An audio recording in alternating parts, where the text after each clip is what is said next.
ഫിൽ ഒരു X Interpol ഓഫീസറാണ്. അയാൾ തന്റെ മകൾ മാഡിയുമൊത്ത് ഒരു ഗ്രാമപ്രദേശത്താണ് താമസം.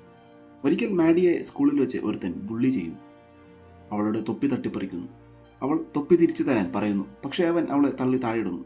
അവൻ പിന്നെയും അവളെ ഉപദ്രവിക്കാൻ ചെല്ലുന്നു. പക്ഷേ അവൾ അവനെ ഇടിച്ചിടുന്നു. ഇത് സ്കൂളിൽ വലിയ പ്രശ്നമാകുന്നു.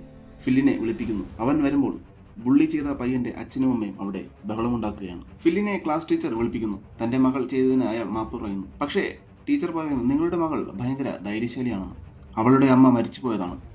അവളുടെ അമ്മയുടെ സ്ഥലമാണിത്. അതുകൊണ്ടാണ് ഞങ്ങൾ ഇവിടേക്ക് വന്ന് താമസിക്കുന്നത് എന്ന് ഫിൽ പറയുന്നു. അവർ തിരികെ പോകാൻ നേരം ബുള്ളിയുടെ അമ്മ അവരെ നോക്കി വഴക്ക് പറയുന്നു. അവന്റെ അച്ഛൻ അവർക്ക് നേരെ വരുന്നു. ഞങ്ങളെ വെറുതെ വിട്ടേക്ക് എന്ന് ഫിൽ പറയുന്നു. പക്ഷേ അവൻ ഫില്ലിനെ തല്ലാൻ വരുന്നു. പക്ഷേ ഫിൽ അവനെ ഇടിച്ച് താഴെയിടുന്നു. അപ്പോഴേക്കും പോലീസ് ഇടപെട്ട് അവരെ പിടിച്ചു മാറ്റുന്നു. അവർ പോകാനൊരുങ്ങുന്നു. പക്ഷേ ബുള്ളിയുടെ അമ്മ അവരെ വല്ലാതൊരു നോട്ടം നോക്കുന്നു. അവൾ തന്റെ ഗ്യാങ്സ്റ്ററായ സഹോദരനോട് ഇക്കാര്യം പറയുന്നു.